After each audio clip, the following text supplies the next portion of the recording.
La perte d'un être cher n'est jamais facile à vivre, certaines personnes se sentent insensibles quand quelqu'un meurt. Et si vous avez la possibilité un jour de faire revenir un proche mort afin de lui faire un dernier adieu?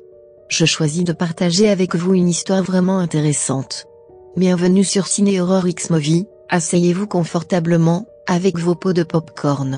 Mais avant cela, si ce n'est pas encore fait, je veux vous demander de vous abonner et d'activer la cloche de notification pour être alerté à chaque fois que nous postons une nouvelle vidéo. On commence.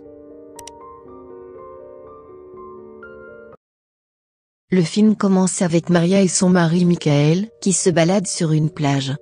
Ils font la rencontre d'une petite fille qui lance son ballon vers eux. Michael le ramasse et parle un peu avec la petite fille. La fillette pointe du doigt Maria et son visage se transforme en une forme étrange.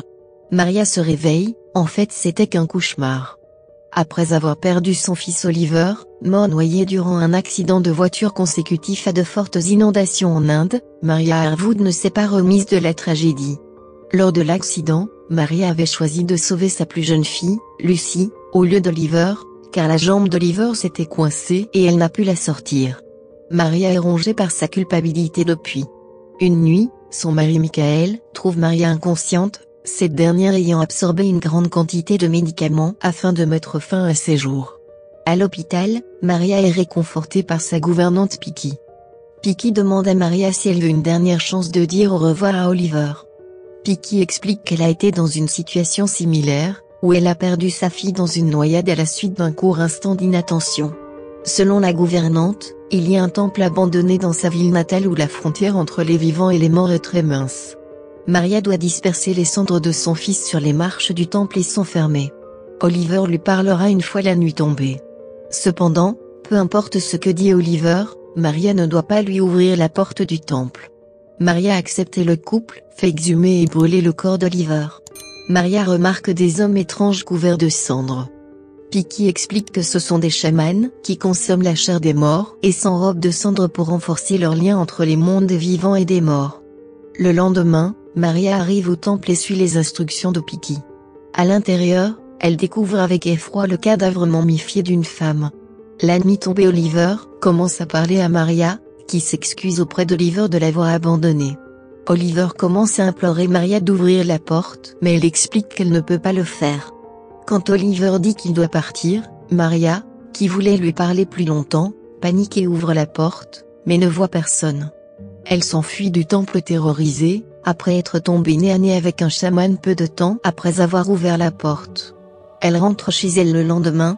Une fois arrivée chez elle, elle concentre son attention sur Michael, dont elle aperçoit brièvement quelques gouttes de larmes de sang couler de ses yeux et Lucy ne dit pas à Picky qu'elle a ouvert la porte. Des choses étranges commencent à se produire.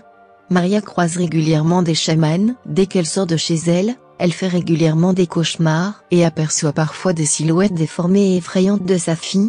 Leur piano joue tout seul et Lucy dit à Maria qu'Oliver est revenu et qu'il se cache de quelqu'un.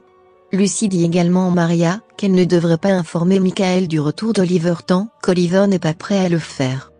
Dans la chambre d'Oliver, une chaise se dirige vers elle, avec le livre de la jungle, que Maria lisait à Oliver quand il est mort, mais n'a jamais fini. Réalisant qu'Oliver veut qu'elle finisse le livre, elle le fait. Picky remarque que les plantes voisines ont commencé à mourir et commence à se rendre compte que Maria avait désobéi à ses instructions au temple. Plus tard, le corps décomposé d'Oliver avec un sourire démoniaque apparaît près de Lucy. Maria découvre une marque de morsure sanglante sur son épaule en donnant un bain à Lucy. Alors que Lucy aimait le retour d'Oliver dans le passé, elle dit à Maria qu'elle n'aime plus Oliver. Elle entre dans la chambre d'Oliver et lui dit qu'il ne doit plus blesser Lucy. Oliver l'enferme, retire la chaise et le livre à nouveau et Maria accepte de lui lire le livre tant qu'il ne blesse pas Lucy. Un chaman apparaît à la maison plus tard dans la soirée et fait un signe de la main vers le dos de Maria. Elle se retourne et voit le corps momifié du temple derrière elle, qui la poursuit. Le lendemain, une Picky indignée sermonne Maria et lui explique qu'en raison de ses actes, l'âme d'Oliver ne peut pas se réincarner correctement et qu'il est devenu diabolique. L'harmonie et l'équilibre entre le monde des vivants et celui des morts ont été rompus et qu'il est illusoire de vouloir amener une personne décédée dans le monde des vivants.